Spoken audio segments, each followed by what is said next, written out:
Gue pernah menyimpan amarah yang luar biasa dalam hidup gue, yaitu ketika bokap gue memutuskan meninggalkan gue, nyokap dan adik gue untuk perempuan lain. Gue betul-betul marah, gue murka, gue dendam, gue benci banget sama bokap gue saat itu. Jadi bokap gue buat gue adalah sosok yang memberikan sumbangsih terbesar untuk pembentukan karakter dan pola pikir gue.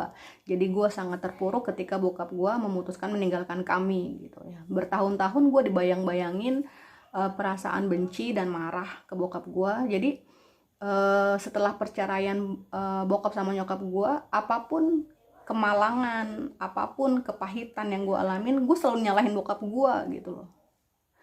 Dan bagaimana dengan segala hal baik yang terjadi dalam hidup gue juga ternyata tidak bahagia gitu. Jadi selama gue masih marah, selama gue masih dendam, selama gue masih benci sama bokap gue, sekalipun hal baik terjadi dalam hidup gue tidak bahagia, gue tidak menikmatinya. Kenapa? Karena ketika gue berhasil melakukan sesuatu yang baik, sesuatu yang bagus, itu gue tetap saja dibayangi oleh keinginan gue untuk membuktikan gitu. Nih loh, gue bisa, ini loh, gue mampu, gue ternyata bisa besar tanpa bokap gitu. Dan itu nggak nyaman gitu. Sepanjang itu juga gue tidak menikmati hidup gue tidak menikmati dunia gue tidak menikmati hari-hari gue.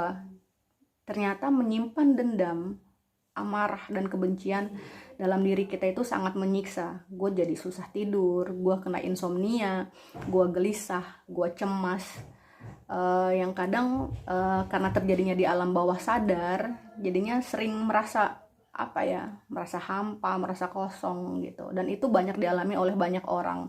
Ketika lo merasa patah hati, dikecewakan oleh orang tua, dikecewakan oleh teman, dikecewakan oleh suami, dalam perceraian, dalam apapun, kita selalu dibayang-bayangi oleh oke, gue akan buktiin ke orang yang nyakitin gue kalau gue bisa move on, kalau gue bisa bangkit, gue bakal buktiin ke orang itu gitu kalau gue mampu. Itu salah gitu. Lo nggak akan pernah bisa bahagia kalau lo selalu ingin membuktikan apapun yang lo lakukan untuk orang lain.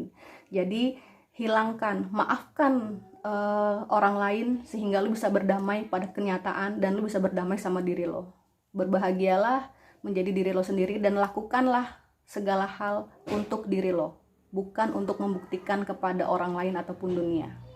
Kedamaian hati akan datang ketika lo mampu memaafkan banyak hal di dunia ini dan lo memaafkan diri lo sendiri, melakukan segala hal karena lo mencintai hal itu dan lo melakukan itu untuk diri lo sendiri.